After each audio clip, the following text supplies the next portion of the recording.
Okay. I'm curious. I've been fasting along with you guys. And so I'm a little, when ketones kick in, my GABA really goes up, and I notice I have a much calmer cadence to my voice. My thoughts slow down. I honestly, I love that about this experience of fasting. So I really have 4 things that I want to highlight. So the first is, let's go through logistics again. Here's what I've learned about teaching this information to so many people, is that the best way to start to embody it is to have a real true experience with it. You've got to take the information and then apply it. And then in that application of applying it, you really have to see, what works and what doesn't work for you.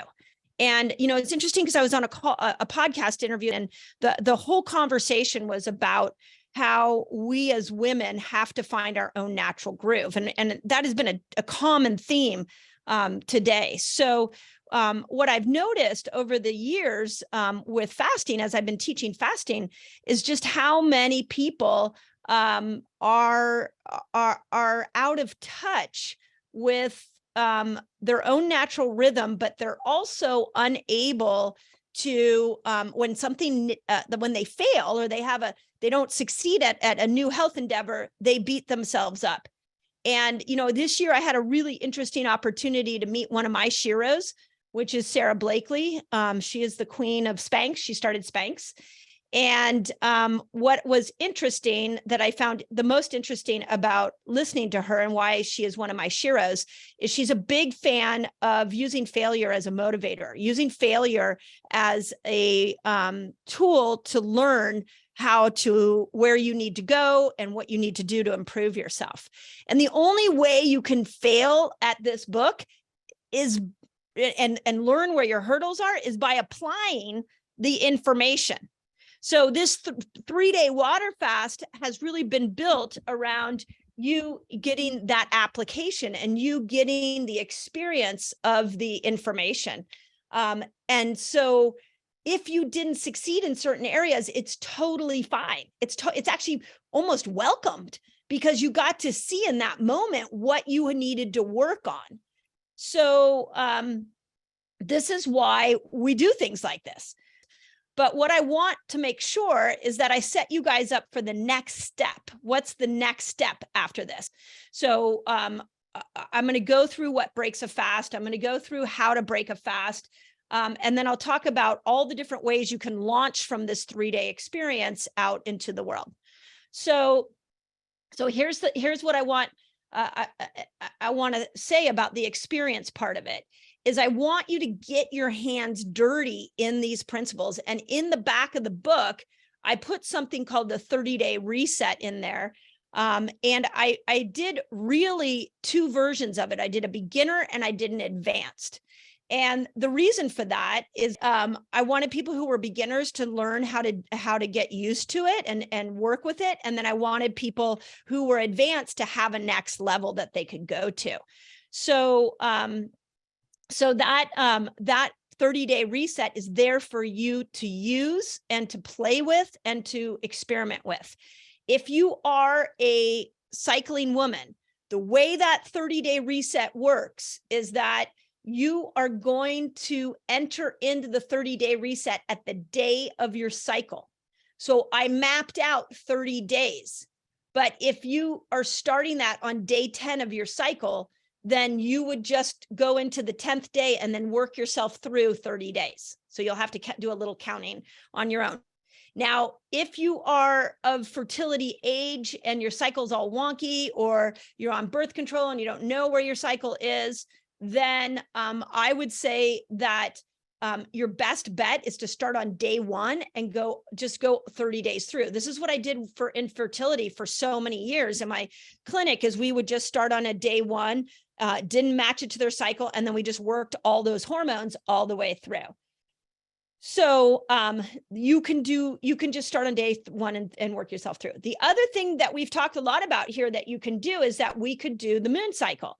So you could just decide that if you don't have a cycle, that the new moon would be day one of the 30-day reset.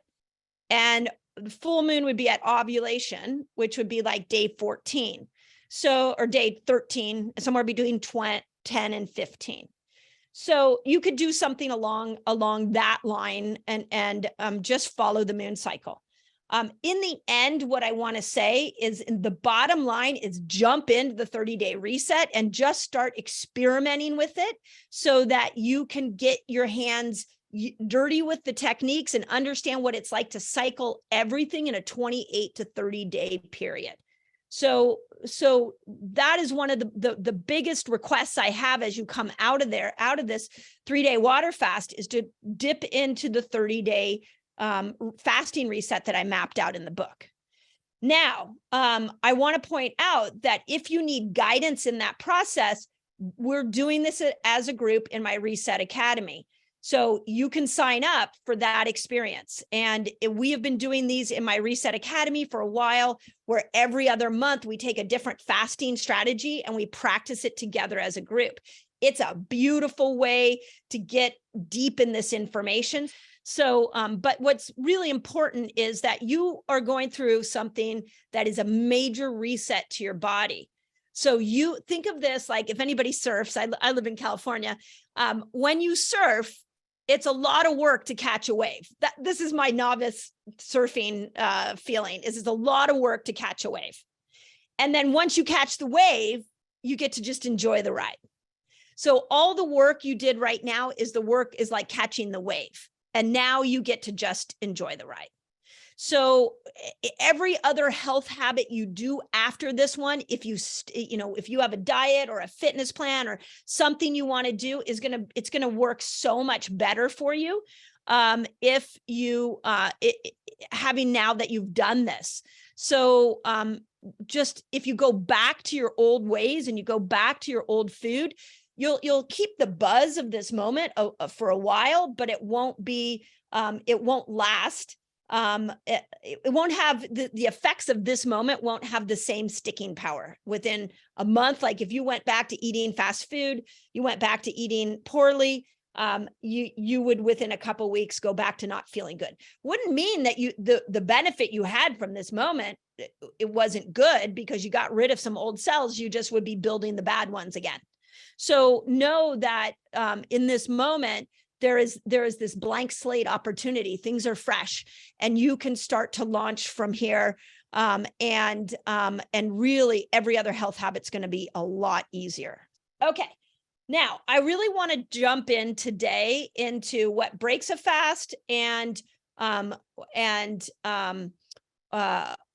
how do you break a fast? And so I'm going to start with what breaks a fast first. So probably the most common question that I've ever gotten on all the thousands of questions I've asked on fasting has been around what breaks a fast. And it's really bio-individual. I can give you categories, and I can tell you categories that will of food and drinks that we know for sure will break a fast. And I can give you categories of food, and I'll do both of these, that I can tell you are probably going to keep you in a fasted state. But ultimately, you need to figure it out for yourself, because what's controlling your blood sugar is your microbiome. And so it's really important that you don't get caught into absolutes when it comes to breaking a fast and not breaking a fast. So let me talk about some of the things that I know will keep you in a fasted state.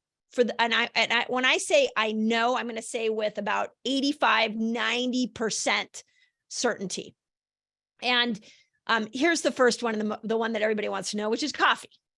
Black coffee, clean coffee that doesn't have chemicals in it. This is not Starbucks coffee.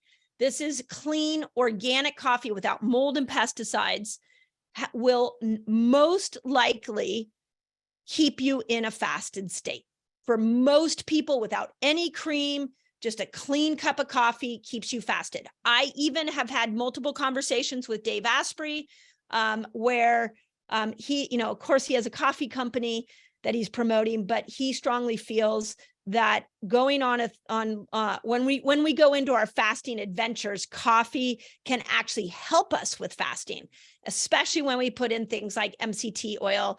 And he even recommends some fiber, some like prebiotic fiber in his coffee. And he says if you put it in a shake, it can be a really good way to move you into the ketogenic energy system even deeper. So that's his philosophy. Whenever I go on longer fasts, when I was drinking coffee, I would just do plain black coffee. That was just what I did. So, that's as close of an absolute that I can give you.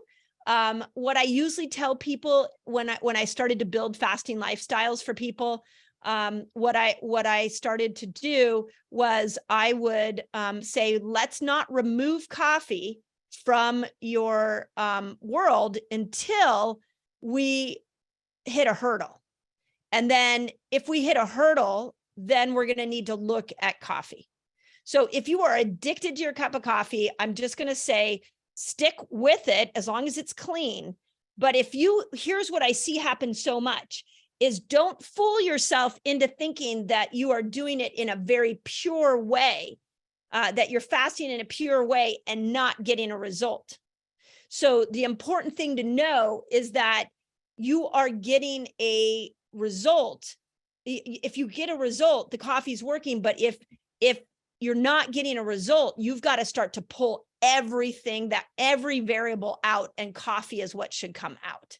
So that's what I would say. That's where I sort of hold my line with coffee. Try it. And then if you aren't happy with the fasting result you're getting, you're going to need to have that conversation with yourself. Now, with coffee, we've got the cream and the MCT oil. I can tell you that, I just gave up coffee a couple months ago. And I used to put raw cream in it. It was like my favorite thing to put in. And that's how I did my fasting lifestyle. Is one of the ways I could get to 2 and 3 in the afternoon. It felt like a meal. It kept me satiated. It really was a beautiful treat. But it was working for me. So again, if it's not working for you, you need to go down and look at the nuance. And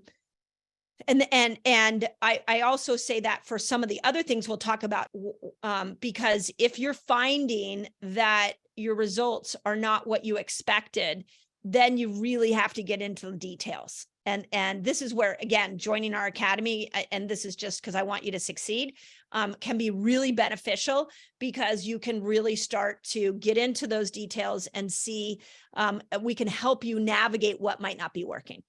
So that's coffee, and that's cream, and MCT oil.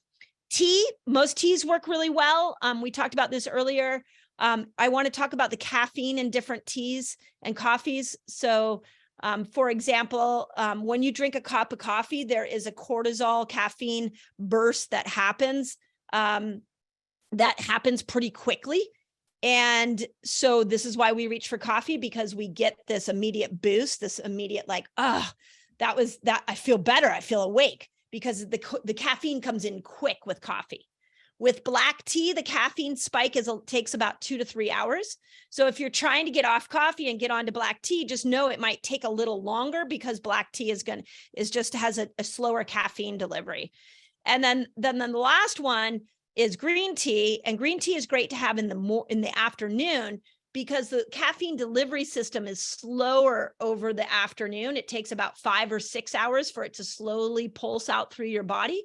So it's only going to be a small little dose at a time, and it typically won't keep you awake at night. In fact, some of the tea experts that I've spoken with on the Resetter podcast believe your cup of coffee in the morning, you could have black tea mid-morning, and then you could have green tea in the afternoon if you were caffeine addicted. So, and each one of those could be, you could put MCT oil in it, and that could be part of your plan. So, anyway, so know that's where coffee and tea stands. Creamers know, even sugar, the monk fruits, all of that, if you're just going to have to test it on yourself. I don't have an absolute or a commonality with that one. The other thing that I would say many of you have experienced works really well in your fasted state are these fat bombs. So like a keto cup, as you are experimenting to fast longer, if you get a CGM, test fat bombs on it and see what you think and how that works. So because it may be the tool that can get you fasting a little farther. So now that you've done the 3-day water fast, experiment with the different drinks and the different fat bombs in your fasted window and see what resonates and what works for you. So so that would be the other thing that I would say. Mineral water works, Diet Cokes don't work. So I'll talk in a moment about what doesn't work. But in general, those are the things that we see work in the fasted state, and they will not pull you out of a fasted state. Okay. Second thing that I want to talk about is what I know may appear to be easy to put in your fasted state, but is most likely going to pull you out. So I already spoke of it. Anything with NutraSweet in it. This includes gum. We get a lot of questions about gum. And you're going to have to test gum because gum can stimulate your appetite. It can make you more hungry. So you're going to have to test gum and look at gum. But if it has NutraSweet in it, saccharin in it, if you're drinking a drink with NutraSweet or saccharin in it, NutraSweet by itself actually stimulates appetite and can raise blood sugar. Saccharin can raise blood sugar. I don't even know if they still put saccharin and stuff, but all of that can raise blood sugar. So know that that something as benign as chewing a piece of gum or drinking a drink that was said sugar-free, and you're like, oh, I'm supposed to keep sugar down, that could actually pull you out of a fasted state. So you got to be careful of some of those little tricks, because I've seen people, again, what I see is that people go, but I'm doing everything and I'm not getting the result. And what I want you to know is that that is probably because there's some little piece there that is not 100% pure. Now, as you get more into this in and out, the more of the metabolic switching, it gets easier. And so that is something to keep in mind as well. So be aware of that fact. So those are kind of the ones that I know are absolute no's. Even like, we've talked a lot about alcohol and low keto-friendly alcohols like dry farm wines. And what I say on that is that, you can't be in a fasted state and drink a glass of wine, even if it's a keto wine, and think you're still in a fasted state. Even if it doesn't raise your blood sugar, it changes it changes the stress on the liver, and the liver's not going to make ketones. So just know, we've all joked and thought about that. So I just got to throw that out there. So outside of those two, there's really not much more of an absolute. There's all the bio-individuality. And I really encourage you to decide that if there is something like a cup of coffee that you are like, I'm definitely gotta have my cup of coffee, that then what I want you to know is that you're going to have to test it with your blood sugar. So, and this is how it looks. Ideally, the best thing, I just put a CGM on today. The best thing is to get a continuous glucose monitor and really start to assess where you're at. But outside of that, you can just get a little meter, like we've talked about, and you can have your cup of coffee, take a blood sugar reading, have your cup of coffee, and then a half an hour later, look at your blood sugar reading. Sometimes I tell people an hour later. So it's really up to you. But what you're looking for is those two numbers to be as equal as possible. So I did this morning with my mushroom coffee. I just put my CGM on and I was like, okay, I got this new mushroom coffee. I'm going to see what I think about it. I'm going to see how it works for me. Let me test it on my glucose monitor. And what I discovered is it raised my glucose 10 points. Okay, so then the next question I asked myself is, well, how quickly did that come down? How quickly did the blood sugar come down? And it came down within minutes. Like it came all the way back down to that pre-fasted glucose number. So I have a little bit of a dilemma now because I'm like, well, it pulled me out of a fasted state for a brief moment, but within minutes, I went right back to normal. So it may work for me. I'm now going to I put a little of the raw cream in it. I'm going to play with that. I'm going to try adding a little more MCT oil, and I'm going to play with it to see what I think. I might play with some black tea. I might try some other things like that. So know that there are some nuances, and you're going to have to play with that blood sugar test. In the book, I wrote out the blood sugar test. I mapped it out for you so that you could see it and you could test it on yourself. But I can't tell you how many people have asked me, does this pull you out of a fasted state? Does this pull you out of a fasted state? And I just can't answer that properly because everybody has their own bio-individuality.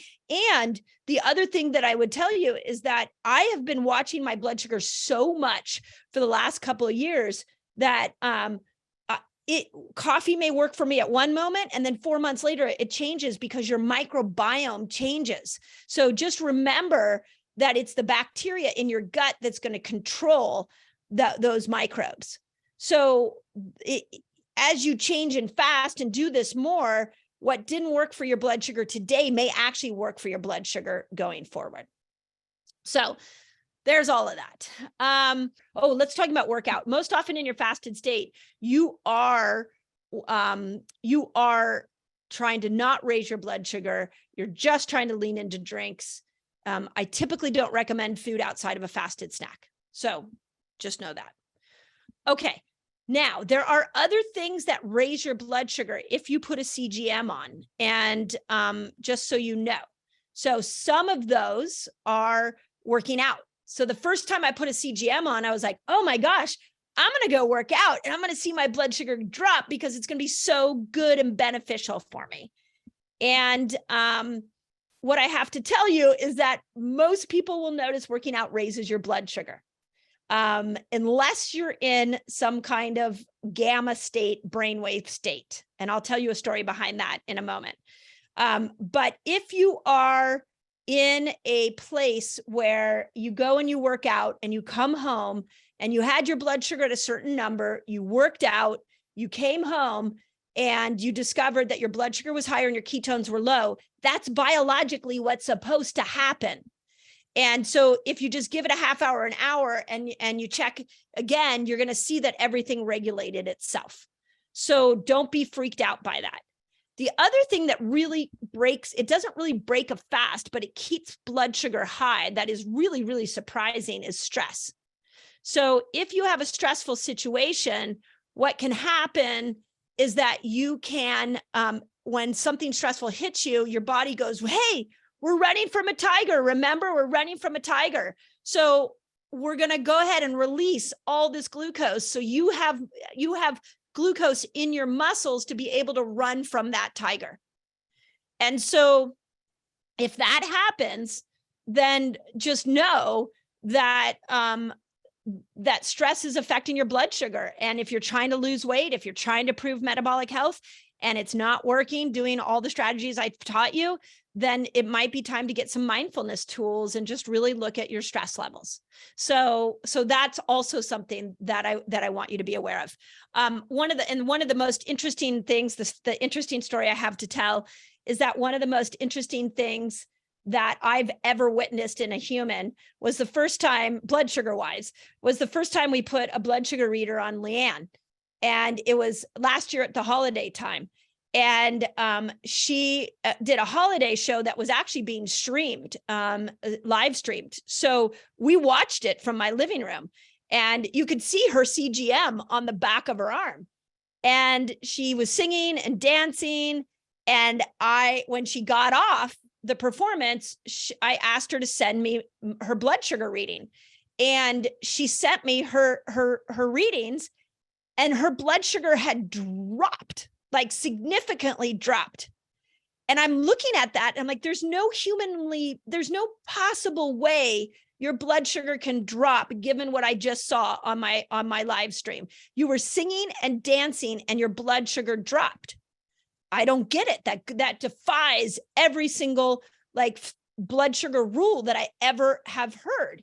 So we got a brain expert. I called a brain expert and I was like, okay, tell me. His name's Patrick Porter. He was the developer of the brain tap. And I'm like, tell me why this happened. And he goes, oh, she was in a gamma state. She went into a zone. And when you go into a zone, your blood sugar drops. And so we have tested it on her over, at least 50, maybe did 25 tours last year. And every single time her blood sugar drops because that is her flow state. So then we also tried it with Danica. Danica called me one day on a long car ride. Danica Patrick, and who's if you don't know her, as a race car driver, the most famous female race car driver. And she called me and she was like, oh my God, you're not going to believe I'm in the car driving to San Diego right now and my blood sugar is dropping. And I was like, of course it's dropping because you're in your natural habitat. You're in your natural state. And so you feel good behind a car, you're in your performance mode and it drops. So we have these other things that raise it and drop it. And so it's, know that it can often be, if you're trying to figure out what's breaking your fast and where you fit in it, it may just be that there's some other external factors that you need to bring in. So that's why I want to give you that wide range, because before I knew Leanne and Danica, if you told me, I would say any kind of movement is going to raise your blood sugar. And now I'm like, wait a second, there's a whole mental piece to this and where your brain is at that's going to affect your what pulls you out of a fasted state. Now, if you're working out and if you're in fasting and you're working out and your blood sugar goes up, does that mean you have lost the benefit of the fast? And I will tell you that I can't find any information on it, but from what I can tell, the answer is no. And the reason that I say that is that what your body's doing in these stressed moments and in this exercise moment is it's dumping the stored sugar that is stored in the liver, the fat, and your muscles. So it's allowing it's a different source of sugar. Your brain registers it differently. And when you release stored sugar, you can often still switch over into ketosis and possibly even better. I just really want you to know the nuance of blood sugars and what pulls you in and out of a fasted state, because what I've seen with a lot of people is they were so obsessed. They get so obsessed with the scale. And then when I say, hey, put the scale away, look at the blood sugar reader, then now they're obsessed with the blood sugar reader. So be aware that there may be extraneous circumstances that are kicking in. So that's what breaks a fast. The other thing I actually want to point out, because I saw this come up in the Resetter Collaborative, is the other ways you can track the blood sugar and the other ratios between ketones and blood sugar. Now, if you have a Keto Mojo, your Keto Mojo will give you something called a GKI. And this is your glucose to ketone index. Dr. Boz has another ratio. She calls it a Dr. Boz ratio. And that one is great as well, that she came up with that for autophagy. The GKI index that you see on your Keto Mojo is actually have a little more science to it. You're just going to find that with both of these ratios that they are very hard to get into. And what I don't want to do is set up this fasting lifestyle that becomes so rigid for you. I want you to be able to see that a little bit of fasting is really beneficial. And if the GKI and the Boz ratio is fun, gamified for you and you enjoy it, great. But if you start looking at fasting and going, I can't get the GKI, I can't get autophagy, and I can't get those ratios where I want, I'm going to give up on fasting, and you just decide to give up, then that's where those ratios have steered you wrong. And I want to give you a little bit of a history into the GKI, because the GKI was meant to be a measurement for people who were using the ketogenic diet and fasting to overcome cancer and to turn cancer. So if you have a cancer diagnosis, the GKI is important. And I would encourage you to get that rigid with your fasting and your ketosis. And I would encourage you to get somebody to help you in that process. If your GKI, if you're not in that camp, then I really encourage you to look at the GKI as just a fun measurement. And yes, if you get into it, awesome, but don't wrap your happiness around it. So just be aware of those two ratios, because I've just watched a lot of people go down bad rabbit holes with them. Okay, that being said, let's talk about how to break a fast. Now, here's what I want you to know. Is that when you're in a fasted state, you're healing. And when you're healing, there, as we've talked about last night, there's all this incredible work that your body's doing effortlessly. But when you come back into food and you switch back in, what you eat really matters, especially that first meal. So one of the things that I saw for so many times was the fact that people would say, you know, and this is how Fast Like a Girl came about, is that people would say fasting wasn't good for women. And so I was seen totally different. And so that's how the whole book came about. But the other thing I see a lot of people say is fasting's not good for the microbiome, or fasting will destroy your muscle and break down muscle. Now, when you look at the studies, many of the studies that I put in the book, and you have isolated those studies and you look at them, it would be very easy to say, yeah, this study said muscle breaks down in a fasted state. This study says that the good and bad bacteria get washed away. And we could orchestrate a whole movement around that. But what that study didn't do is then add food back in and then look at muscle growth and look at the microbiome after food has been added in. So one of the downsides, even as much as I love science, one of the downsides of science is that we take everything in an isolation. I love like some of the great scientists out there that are bringing this to the front, like Huberman Lab. That podcast is amazing. Or Rhonda Patrick, incredible. Or even Stacy Sims, if you know her, and she's been talking about how women can train around their cycles. They have great information out there, but they're not clinicians. They're researchers. And when you are looking at information coming from a researcher, it's very isolated. Zach Bush actually is a clinician. So anything that comes out of Zach's mouth is I listen to very closely. So know that you possibly can, that if you want to accelerate the healing effect, then what you need to do is think about what food you're going to add in. If you're concerned about destroying your microbiome because you read some article, or you're worried about muscle wasting because you read some article, or you're worried about thyroid health because your friend said, oh, I don't fast because I have a thyroid problem, my doctor said not to do it. I call absolute bullshit on that.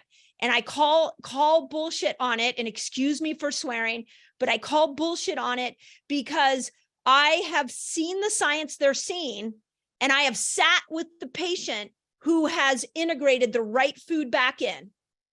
And so I know what the miracles that happen when you bring food back into the equation. On the microbiome, I talked about it yesterday, that all of a sudden we make this real definitive change in the gut. So whatever you put on your stomach is going to be better absorbed, is going to keep feeding those microbes. So if you've been on years and years and years of antibiotics, if you've been on birth control for decades, if you just went on some kind of steroid, or you've got a leaky gut, or you've got some kind of problem like that, then what I have to say is that when you introduce your first meal, your focus needs to be the three P's, and polyphenol, probiotic, and prebiotic foods. You've got to feed those microbes, because you just changed the terrain. So you change the gut terrain. So now let's give those good bacteria a head start and let them feed them foods that are going to start to magnify them and multiply them. So for example, foods like nuts and seeds, raw organic would be the best. Cocoa, one of my favorite things, to fermented yogurt. I love breaking my fast with fermented yogurt. So cocoa can be one of those things. Kefir, raw kefir is great. So feeding them, think of it like you just cleared out your vegetable garden. You're about to plant a vegetable garden, and you got all the bad stuff out. You've put good soil in, and you've gone in, and now you're ready to buy a plant and put it in. That's what you're doing with that first meal, is the terrain is really ready for foods that are going to feed the microbiome. Fermented foods are fabulous. Raw milk of any kind is fabulous. So just know that that's an incredible hack for repairing your microbiome. Now, I do want to say on that one little piece is that if you bring some fermented, if you decide to do the 3 Ps, to bring them back into your first meal, and this goes, when I say break a fast, I'm talking about this is like 13 hours and above. I'm not just talking about 3-day. We'll talk about a 3-day here in a moment. But if you go into those probiotic foods, especially the fermented ones, and all of a sudden you get bloated or you start to get constipated, that is a possible sign of something called SIBO. And SIBO is where you've got bacteria in the wrong part of your digestive system. It is one of the hardest gut conditions to heal. And so what I would tell you, without going into the full clinical diagnosis of it, is what I would tell you is that you are going to want to fast more in and out of these 2 things. So, so be aware of that. So that's the microbiome. With the muscle wasting comment, and I really want to emphasize this because it really agitated me about 6 months ago when a new article came out saying that fasting diminished your muscle tone. And what irritated me was a lot of health influencers hopped on it, and they were like, yeah, see, fasting's no good. And when I looked at the study, anytime somebody tells me fasting's no good, I'm like, give me the study. Let me look at it. I looked at the study, and what I saw was they said that there was the size of your muscles shrunk in the fasted state. Okay, let's just pull that one thread out and say, well, why did it do that? Well, it did that because it's pulling all of its glucose reserves. It is breaking muscle down. And what it's doing is it's breaking muscle down so it can release the glucose that it needed in the fasted state. But guess what else breaks muscle down? Lifting weights, working out. And the reason that we break muscle down is because the intelligent body then goes in and builds it stronger. So when we look at the muscle loss that might come with fasting, it is absolutely temporary. And when you go back into food, if you power up on protein and you do more protein, you actually will build the muscle stronger. So the example that I always use is that when I really started to find my rhythm with fasting, what I discovered was that I was building muscle like I had never built before. And I wasn't even lifting weights. I was like, what is going on with me? Why am I building muscle? And I was noticing it in the mirror. And one day I was in yoga, and this woman that came to yoga class all the time, and she was in her 60s, came up to me and she was like, oh my God, I've been watching you do yoga forever, and your arms are getting so strong. Can you tell me what you're doing? And I told her, I was like, I can't tell you I'm doing anything. I'm not really sure what I'm doing. So thank you. I mean, I'm fasting a lot. Maybe you see more definition. And she goes, no, like your muscles are stronger. So I walked away and I was like, well, how could that be? And what I realized is that at the time I was researching a technique called protein cycling. And it was something that I noticed I saw in PubMed on Google Scholar. And so what I wanted to see was experiment with this idea that we could grow muscle by throwing 30 grams of protein at it, little 30 grams here, 30 grams there, and that we could start to build muscle by throwing these protein at it. And so I was experimenting with that. Well, I think between fasting, I was also doing a lot of autophagy fasting. So I was fasting, breaking my fast with 30 grams of protein. And then every 2 to 3 hours, I would eat another 30 grams of protein in my eating window.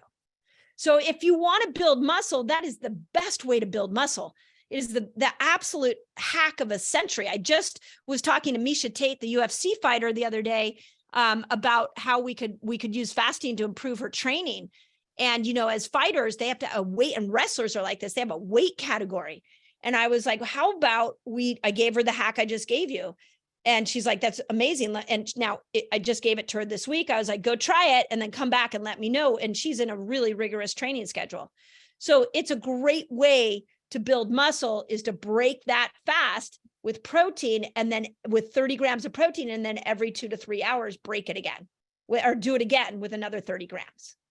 So that's protein. Now for the thyroid person, and I think I've said this, I honestly, I've been on so many interviews, I have no idea what I've said anymore. But for the thyroid person, what I want you to know is that what destroys thyroid health is calorie restriction. Nothing that I have taught you over the last couple of days is calorie restriction. It is time restriction. So with the thyroid person, when you open up your eating window, you have got to eat. So make sure that you're eating enough calories so that you can support your thyroid. Now, in all the thyroid research I've done, yes, there are some foods that can support your thyroid. Things like selenium is really important. Brazil nuts have a ton of selenium in them. But outside of picking some selenium and iodine-rich foods like seaweed, it's really about calorie quality, high quality, high calorie foods, high calorie dense foods like meats are good, and making sure you get enough calories. We have given calories we've villainized calories so much. And I really want to encourage you to get off the calorie counting and to think a little bit deeper about the fact that it's the quality of the food, it's the timing of the food, it's knowing what you're trying to do with the food. So if you're trying to make sure that you're supporting your thyroid, then I want to make sure that you are eating enough calories. Okay. So those are the 3 little nuances. And then I've talked about the fasted snack a lot, and how fasting you can throw in some of those fasted snacks. If you get to a point in a fast where you're like, I'm not sure if I want to eat. I mean, how many of us have been there? Like, I don't know. Do I want to eat? Do I not want to eat? I'm there all the time. I mean, so my husband and I often will meet in the kitchen at about noon, and I'll be like, are you eating? Am I eating? Like, I don't even know what I'm doing. And so a lot of times I'll just, okay, let me have some fat. Let me have some fat and see if I can keep going. So, that if you are wanting to extend a fast, you're a little bit on the edge of hunger, you're not sure what you want to do, then that's a really good strategy. Okay. So those are kind of the big ones as far as conditions I want you to think about. Now let me talk about the dark side of breaking your fast with the wrong foods. And then I'll talk about how to break a 4-day water fast. So the first thing is to realize that if you go in to a high inflammatory diet post-fast, the you will start to destroy the microbiome changes that you made. You also will bring up your glucose and your insulin, but you don't erase some of the good you did. So for example, the sugar that's already been released, it's not coming back unless every day you start to eat more and more and more sugar, then those stores will rebuild back up.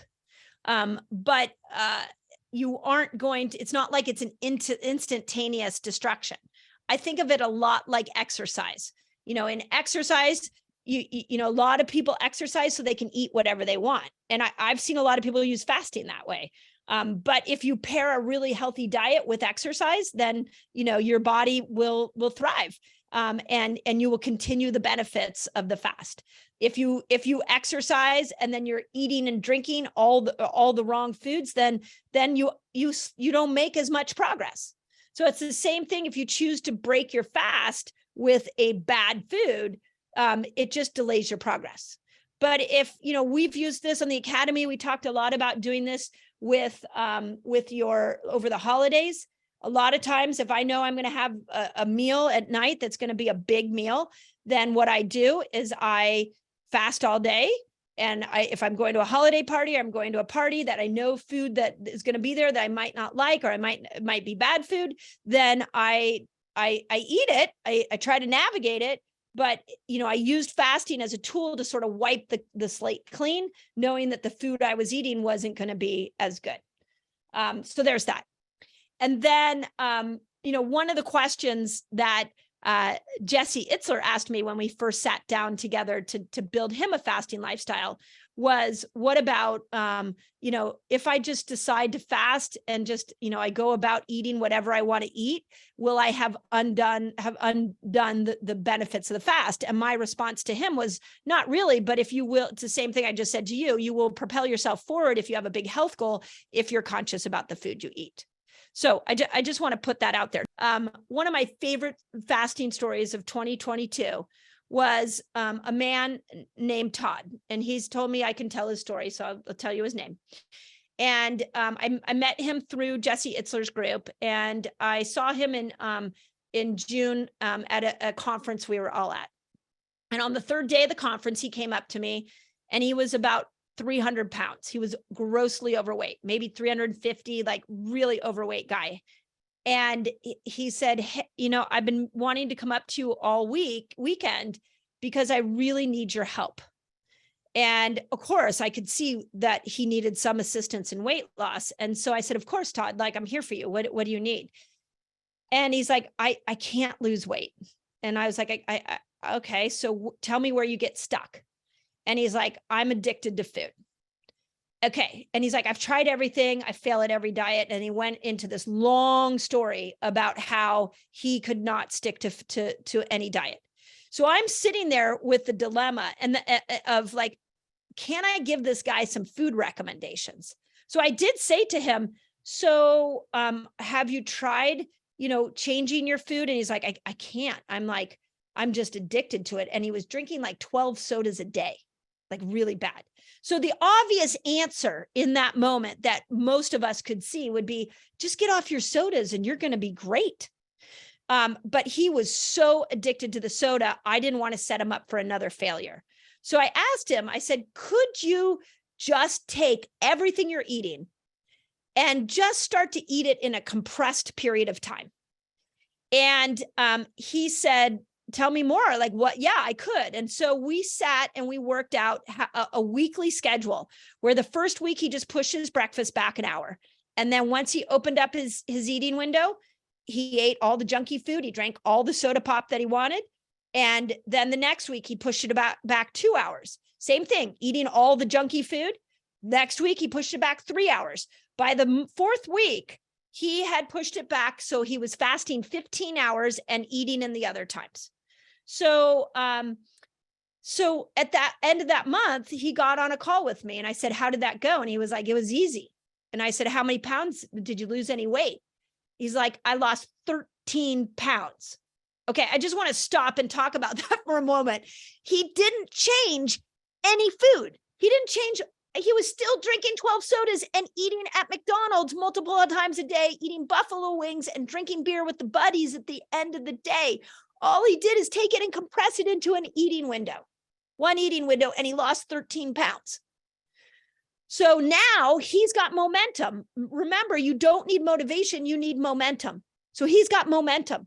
So I say to him, okay, how about we push it so you're fasting 17 hours, and I want you to still not changing anything you're eating. I just want you to add protein in. I taught him how to protein cycle. I taught him how to break his fast with protein, because when you put protein in your body and you build muscle, you improve receptor sites, you increase receptor sites for insulin. So second month, 9 more pounds, still drinking 12 sodas a day, still eating poorly Western diet, but he just has compressed his eating window more, and he has increased his protein. So that month I say to him, okay, now let's address the soda, because now he's believing everything I'm saying. He's got momentum. So I said, how about we take that and we put your soda just outside the house? Can you have soda outside the house? So have it at work, but when you come home, you're not going to have it at work. And he says to me, can I have Crystal Light? Now, in my brain, I'm like, no, you can't have Crystal Light. It's got NutraSweet. It's going to make you insulin resistant. Like, I had all these reasons why he shouldn't have Crystal Light. But I'm dealing with a food addicted human, and I wanted to make sure that we had, I set this man up for success. So I told him, sure, just soda outside your house, and then you can do Crystal Light. That month, he had momentum, and he lost another 14 pounds. So in 3 months, he had lost almost 40 pounds, close to 40 pounds, without changing his food, just changing or removing the harmful food. He just changed when he ate, and he just upped a really key nutrient like protein, and then he just moved the bad habit out of his house. Crazy, right? Like, when you think about that, that's where I'm like, this is how we're going to end poor metabolic health, because my heart goes out to the person that's addicted to sugar and the person that's addicted to fast food. My heart goes out. It's hard. I had a sugar addiction 20 some years ago, 30 years ago. I get it. It's hard. But using fasting as a tool to start to make these changes gives you that momentum that's going to give you the motivation, and you're going to get results that are going to make you want to change your food diet. And part of where I got that strategy is from one of my favorite books. It's called The Every Other Day Diet. And the Every Other Day Diet showed that they took a group of people that were overweight, had high glucose, high BMI, high insulin, high inflammation, high cholesterol, like the cardiovascular nightmare ready to happen. And they said, you can eat whatever you want one day, and then one day I don't want you to eat. And then you're going to eat whatever you want one day, and then don't eat one day. And you're going to do this for a year. What they found at the end of a year was that every single person had lost weight, every single person's blood work had improved, and every single person's food habits had changed for the better. And the reason for that is because the food you're eating that you love so much, that you know is bad for you, is grossly driven by the microbes in your gut. Those microbes are telling you to eat that, mixed with some dopamine telling you to eat it. So what's happening is that you are changing the microbes. You are resetting that dopamine system, so your cravings are going to change. So if you have some hurdles with cravings, please start to look at using fasting as a long-term tool to be able to change those cravings. So outside of all, and I do want to say, like, that is not a free pass. That's not a free pass to eat whatever you want. But if you're struggling with food addiction, please know that fasting is an incredible door in. So I just want to point that out. Okay, now, how do we break a big fast? To me, anything under 24 hours is a big fast. So my 4-step process that I wrote in the book is really is for over 24 hours, but mandatory for a 72-hour fast. I'll give you an example. The first time that I did a 3-day water fast, what happened is that I went right into a cup of coffee and some eggs, and I fell asleep. Literally, I had a bowl of eggs. I thought it would be the best thing to introduce, but I completely, it was not for fasting for that long. It just didn't work. And so I fell completely asleep, and I was like, what the heck just happened? So the next time I went to break a 3-day water fast, I tried bone broth. And I was like, ooh, that feels good on my stomach. Okay, that's good. Let's stick with that. So then I was like, well, where do I go after bone broth? What do I do after bone broth? And so I went into protein after that. This is the second 3-day water fast I had, and I felt like I had a lump in my stomach. And I was like, okay, that lasted for days. I'm like, I'm not doing that, not going to do that. So I came up with this 4-part system based off of trial and error on myself, and we've now rolled it out to the world. So just know that this system is a tried and true system, and here's how it works. You start with broth. If you're a vegan, you can do vegetable broth. If you're eat meat, do bone broth. I like bone broth because it has glycine in it, and it'll help repair the inner lining of your gut. So start with that. And it's a good entry back in. Then wait a half an hour. Wait an hour if you can. So wait just a little bit of time. And then I want you to go in with the 3 Ps. So the next move I would make is like avocado with sauerkraut and hemp seeds and chia seeds. And you can go in with that. And you're now feeding your microbiome. And then the avocado just gives you some substance. The other thing you can do is cocoa-yo. You can go in with cocoa-yo. You can go in with raw kefir. I used to go in with kombucha sometimes after the broth. The broth is coating the stomach, and now you're going to put a probiotic on there to help the good bacteria grow. So that's the second step. Then you wait about a half hour, an hour, and then the third step is, okay, let's test vegetables. Now, I don't recommend raw vegetables. There's a lot of fiber in there. Your body has not been eating for 3 days. So be very, very careful. But some lightly steamed vegetables can be really helpful for the microbiome. So go in, do some steamed vegetables, and see how your body does with that. If those 3 steps, after a couple of hours of putting those 3 steps in, if you feel like, yeah, I'm doing great, you're now ready for meat.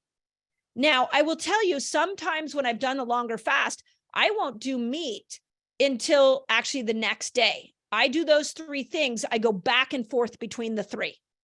If I know I just want to make sure I'm ready for meat. Now, I don't want to confuse you. In the shorter fasts, the breaking your fast with the meat is good. In the longer fast, breaking your fast with meat can be like a lump on your stomach and hard for your body to digest. So know that if you get to those first 3 steps and you're still not sure, wait till the next day before you do meat. And it might even take you, the first couple of times I started doing 3-day water fast, it took me a couple of days before I could actually eat meat again. So know that is, that's a possibility, that you can extend that out if that's helpful for you. Once you can eat meat, you're golden. You can go back into everything. Now, things like alcohol, you're going to notice that caffeine, if you got off caffeine, you're going to be more sensitive to it. You're going to be more sensitive to alcohol. You're going to taste food differently. You're going to smell food differently. All of that is going to happen for you. And that's part of the process as you reintegrate back into food. I also want to say, and I didn't put this in the book, but I think this is a really key point, is that if you break your fast with a food and you get sleepy, like I did with eggs, there's a good chance you're allergic to that food. So, or that food's not right for you at this moment. So it might be that you've got to look at your relationship with that food. Maybe down the road, test it again on a shorter fast, test it with like a 15-hour fast, eat that food and see if it still makes you sleepy. There's something called the food elimination diet. And it's how before we had allergy testing, it's how we tested things. And so what we did is we would take a lot of the harmful foods out of people's diet, and then we would add them back in one at a time and see if inflammation came back, if pain came back, if headaches, if fatigue came back. And it helped us gauge whether we had if you were allergic to that food. So you just did a food elimination diet. You just took food out of your whole equation. And so now pay attention to what foods give you energy, what foods deplete you. If your pain went away, which I think a lot of people are probably going to say their pain went away. I can tell you I've had a shoulder that's been just stiff. And here I am, second day of water fast. I'm like, wow, holy schmoly, that thing works really well. So, then if I eat certain foods and all of a sudden it stiffens back up again, then I want to look at that food as maybe something I don't want to incorporate in my diet as much anymore. So that's a beautiful way to have a new relationship with all food. Start to understand food when you eat it should make you feel better. I'm going to say that again. Food when you eat it should make you feel better. And if it doesn't, then there's a possibility at this moment in time, you either have a mild food allergy to it, or it's just not serving you for what you want to do with your health. So that's a really cool opportunity you'll have over the next couple of days.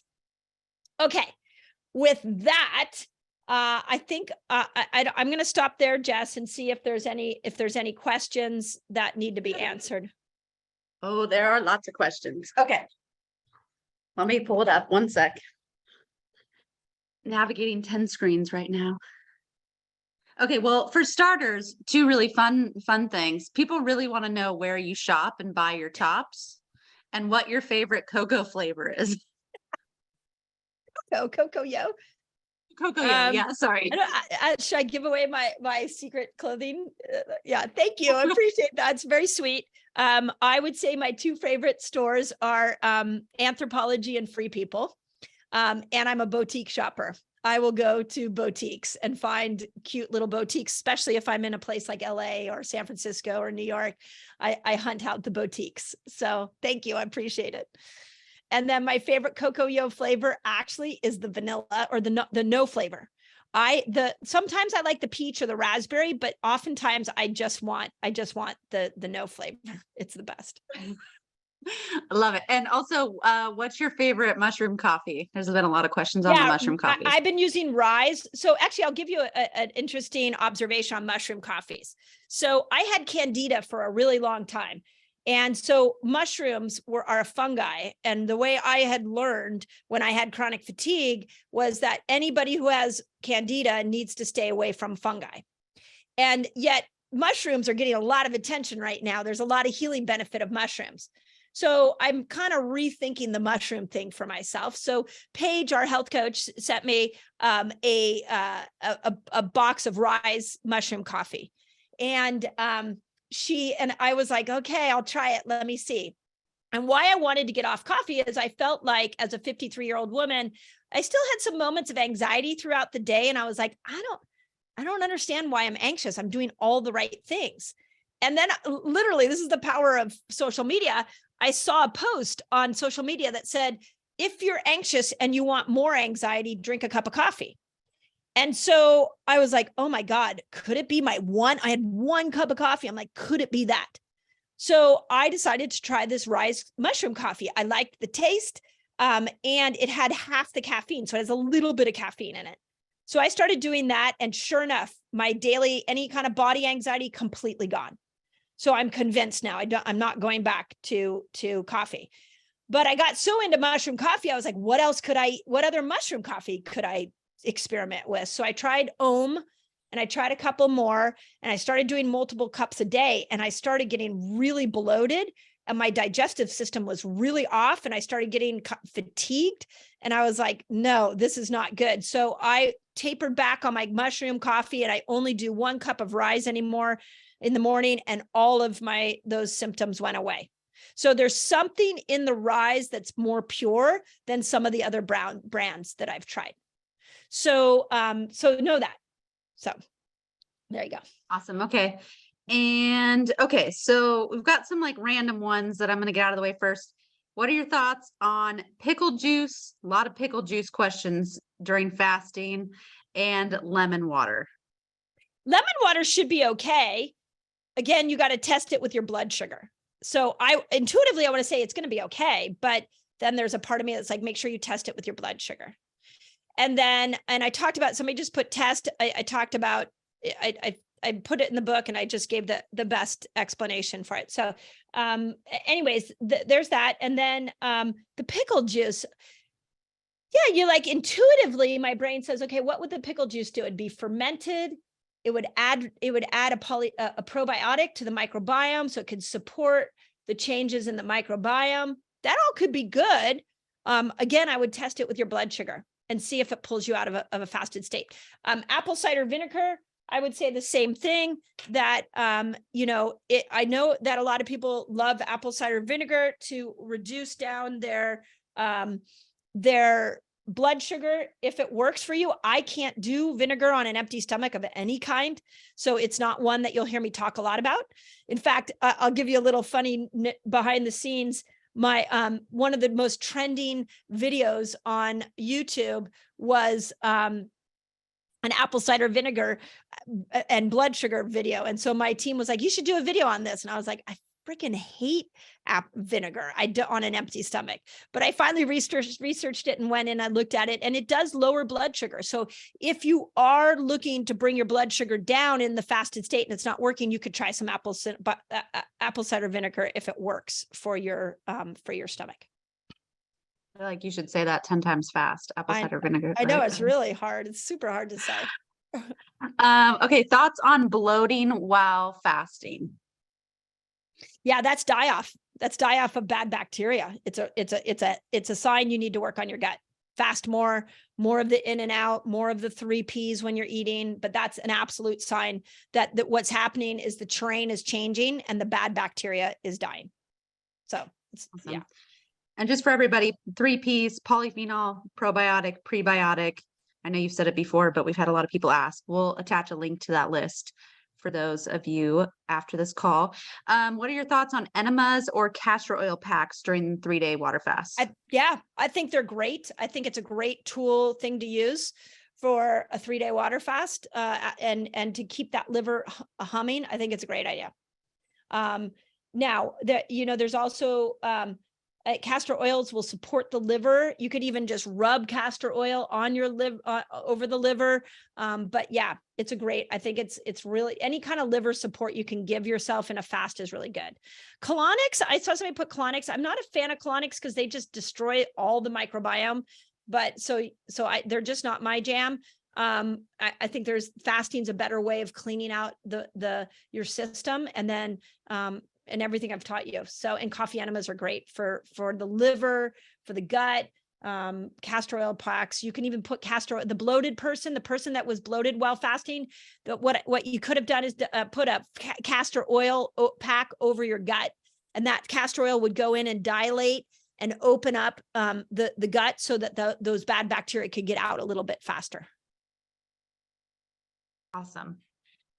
Okay, we've had a lot of questions on specific conditions. So I just want to point out, if you go to Appendix C in the book, page 281, there's a lot of fasting protocols that Dr. Mindy has put together for specific conditions. So I'd check that out. But one that commonly came up a lot today was no gallbladder. Do you need to consider something different in regards to a lot of our fasted snacks, our fat bombs, breaking your fast? Is there something different that people without a gallbladder need to think about? I feel like you should answer that one. Well, I'm not going to give the scientific version, but I would say no. Okay, so Jessica doesn't have a gallbladder, and so when we first discovered fasting, and we were fasting all the time together in our office,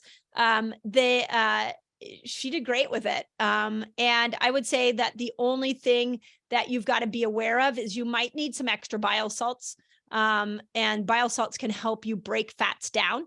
a little bit better. So when you bring fats back in, make sure you're doing some bile salts. And Jess, do you know the one that we like at Systemic? I forget. But there is, it's like, I know, I forget it too. it's like ox bile salts is what you're Yeah. looking for. So Yeah. bitters are good. Yeah. Somebody just put bitters. Bitters are good as well. And bitters are, are like, radicchio, ginger, lemon. Those kind of foods are great for supporting both liver and gallbladder. And I'll tell you that the story on the scientific part of the anatomical part on the gallbladder that's so interesting is that you are looking at three organs that are, or four, really four organs that have to work well together in order to be able to get bile out of the body. And here are the four organs. You have your liver sits here, your gallbladder sits here, the common bile duct there, and then your small intestine is here. So your liver is detoxing. And what it does is it sends toxins, especially heavy metals, onto the gallbladder. And then the gallbladder makes bile, and in the presence of fat, it squeezes out those toxins in the bile into the common bile duct for excretion. It wants those toxins to go into the small intestine and out through your stools. So if you had your gallbladder removed, it's possible that it wasn't a problem with the gallbladder, and it's mostly possible, they probably told you it was genetic. And what I would say to that is that you have to go back and look at supporting your liver, supporting your common bile duct, and repairing your small intestine. If you had your gallbladder, and look at your heavy metal load. And if you support those three and you look at your heavy metal load, your gallbladder issues, obviously you think your gallbladder issues are gone because the gallbladder is gone, but what caused the gallbladder to malfunction, that issue is still there. And so nurturing those other organs really helps. And that's what Jessica did. And I don't know, Jess, if you would add anything to that, but you have to move into the other organs that were like the supporting cast members. Yeah, it's funny. That was the only thing I was going to add is you need to start asking why did it have to be taken out in the first place, and going upstream to figuring out, toxicity or hormones or whatever it is. I think that's true for anything that's been taken out, your tonsils, thyroid. You need to start asking why did it need to be removed in the first place? Yeah, exactly. Okay. And then our last big question, which I know you talk about in the book, but a lot of comments on how, and I know you've answered this a lot on YouTube videos, but how does fasting not slow down or affect our metabolism when we haven't eaten food in 3 days? Okay. So over the last 3 days, think of your metabolism as getting a primer. You've gone from this place where you are been a sugar burner, and you've been 3 days in fat burner. 3 days, 5 days is not enough to slow your metabolism down. And so what's going to happen is you're going to move back in to eating food. And when you do that over the next 2 weeks, your job is to keep moving in and out, because what you did is you just primed this other metabolic system. So when you go back into food, the body's going to regulate glucose and insulin like a champ, like it's never done it before. So maybe 3 days from now, 2 days from now, throw another intermittent fast at it and then go back into food again. The analogy that I use all the time of what slows our metabolism, when you stop eating food and you slow your metabolism, the best, and Jason Fung gave us this analogy, is that it's like if you were in a winter cabin and they dumped off a bunch of firewood to keep you warm. You look out there and you're like, oh my God, there's a ton of firewood and I'm cold in my cabin. I need to go eat so that I can heat myself up. So you start pulling wood in every couple of hours. You're like making a fire, making a fire, making a fire. And then all of a sudden, a couple of weeks later, you look out there and you're like, oh my God, I didn't have enough firewood. What am I going to do? How am I going to survive? So you slow down how much wood you burn. You start to become more cautious about it. It's the same thing with your metabolism. If you stayed in this long of a fast for weeks and weeks and weeks, yes, your metabolism would slow down. But in 3 days, the only thing that's been happening is your body's been reaching for stored sugar and it's been burning that. That's what I mean is you're priming the system.